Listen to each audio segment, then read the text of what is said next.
শীতে নতুন আলু আর দেশি মুরগির ঝোল এত স্বাদ হবে আপনি ভাবতেই পারবেন না। আসসালামু আলাইকুম, চলে এসেছি নতুন আরেকটি রেসিপি নিয়ে।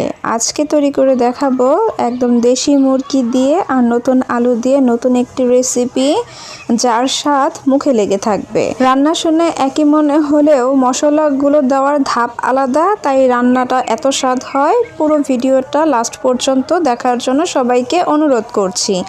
তো এখানে আমি যে মুরগিটাকে আর কি রান্না করব, সেটা আমি বারান্দায় আর কি বড় করেছি আল্লাহর রহমতে। তো সেটা নিয়ে আর কি এখন জবাই করে তারপরে এটাকে রান্না করব।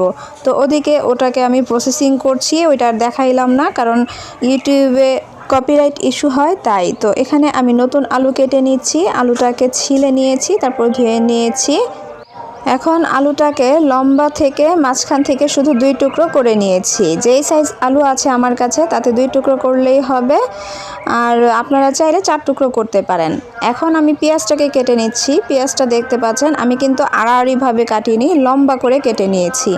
আর পেঁয়াজটা একটু মোটা করে কাটবেন, কারণ যেহেতু রান্না করতে একটু সময় লাগবে, তাই পেঁয়াজটা যাতে গলে না যায় এর জন্য মোটা করে কাটবেন। তো পেঁয়াজটা এভাবে করে কাটতে চেষ্টা করবেন, একটু খেয়াল করেন আমি কিভাবে কাটছি। আর আমি এই সাইজের 4টা পেঁয়াজ নিয়েছি, আর 2টা পেঁয়াজকে আমি পেস্ট করে নেব। মোট 6টা পেঁয়াজ দিয়ে আমি এই মুরগিটাকে রান্না করব। তো আমি পেঁয়াজটাকে কেটে নিয়ে এখানে মুরগিটাকে নিয়েছি, দেখতে পাচ্ছেন একদম কেটে কুটে ধুয়ে নিয়েছি। এখন এর মধ্যে দিয়ে দিচ্ছি 1 চামচ পরিমাণ হলুদ, আর দিয়ে দিচ্ছি 1 চামচ পরিমাণ লবণ। তো এই হলুদ আর লবণ দিয়ে মুরগিটাকে খুব ভালো করে মেখে তারপর 10 মিনিট রেখে দেব ম্যারিনেট করে।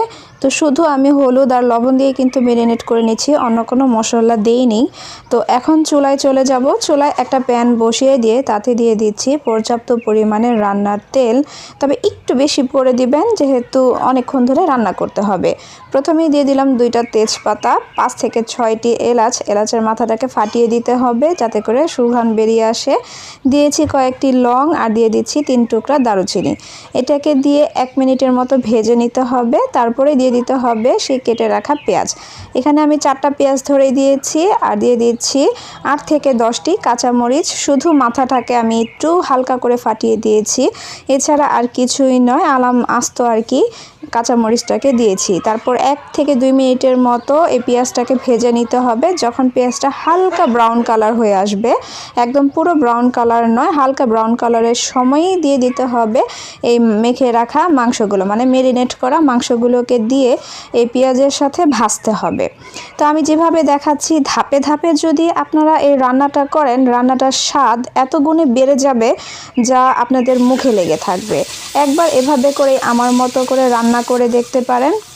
তো এটাকে আমি কিছুক্ষণ কিন্তু ভেজে নিয়েছি। তো ভাজার মাঝখানেই আমি অ্যাড করে দিচ্ছি কেটে রাখা আলুগুলোকে। আমি কিন্তু আলু 2 টুকরো করে নিয়েছি, দেখতে পাচ্ছেন একটু বড় করেই রেখেছি। তো আলুটাকে দিয়েও এই মুরগির মাংসের সাথে আর পেঁয়াজের সাথে ভেজে নিতে হবে। প্রায় 8 থেকে 10 মিনিট ভাজার পরে এখন আমি অ্যাড করে দেব, ওই যে বলেছি 2টা পেঁয়াজ আমি পেস্ট করে রাখবো, তো সেই 2টা পেঁয়াজ আমি এখানে দিয়ে দিয়েছি। এই পর্যায়ে দিয়ে দিলে কিন্তু এর যে কাঁচা স্মেল সেটাও কিন্তু চলে যাবে, আর গ্রেভিটাও কিন্তু অনেকটা ঘন হয়ে আসবে। তো এই পর্যায়ে কোনো প্রকার কিন্তু আমি পানি দিইনি, পানি ছাড়াই আমি এটাকে ভেজে নিয়েছি। তো দিয়ে দিলাম 1/2 চামচ পরিমাণ আদা বাটা, 1/2 চামচ পরিমাণ রসুন বাটা, বাটা না, এখানে আমি গুঁড়ো করে দিয়েছি, তার জন্য 1/2 চামচ দিয়েছি। দিয়ে দিয়েছি পরিমাণ মতো লবণ, আর হালকা পরিমাণে দিয়েছি হলুদ, যেহেতু আমি আগে হলুদটা দিয়েছি। লবণটাও বুঝে শুনে দিতে হবে যেহেতু আগে দেওয়া। সাথেই দিলাম 1 চামচ মরিচের গুঁড়া, আর দিয়ে দিচ্ছি 1/2 চামচের মতো জিরার গুঁড়া। দিয়ে এই মশলাগুলোকে কিছুক্ষণ এই মাংসের সাথে কষিয়ে নিতে হবে। তবে কোনো প্রকার কিন্তু এখনো পর্যন্ত আমি পানি দেইনি। তো ধাপে ধাপে এই মশলাগুলোকে অ্যাড করে দিবেন। তারপরেই কিন্তু ঢাকনা দিয়ে ঢেকে দিলে দেখবেন অল্প পরিমাণে পানি এখান থেকে কিন্তু উঠে এসেছে। তার জন্য কোনো প্রকার পানি দিতে হবে না, এই পানি দিয়েই কিন্তু মশলাটা খুব সুন্দরভাবে কষানো হয়ে যাবে। আর দেখতেই পাচ্ছেন এটা কিন্তু একদম মশলাটা সব মাংসের গায়ে আলুর গায়ে লেগে গিয়েছে। তো কষানো হয়ে গেলে এই পর্যায়ে অ্যাড করে দিতে হবে পানি। তো পানিটা আর কি দিবেন যে যতটুকু পর্যন্ত ঝোল রাখতে চান সেই পর্যন্ত। তো আমি একটু মাখা মাখা করে রাখবো, তাই অল্প পরিমাণে পানি দিয়েছি। আর চুলার আঁচ লো টু মিডিয়ামের মাঝামাঝি রেখে প্রায় 15 থেকে 20 মিনিট পর্যন্ত রান্না করে নিতে হবে। তাহলেই কিন্তু এটা এত সুন্দরভাবে পারফেক্টভাবে সিদ্ধ হয়ে যাবে। আর দেখবেন যে শক্ত থাকবে না মাংসটা। অনেক সময় নাকি দেশি মুরগি শক্ত থাকে, তো এই মাংসটা কিন্তু আর শক্ত থাকবে না, কারণ অনেকক্ষণ ধরে ভাজাও হয়েছে, রান্নাও হয়েছে। তো এখন চুলা নিভিয়ে দিয়ে গরম গরম পরিবেশনের পালা।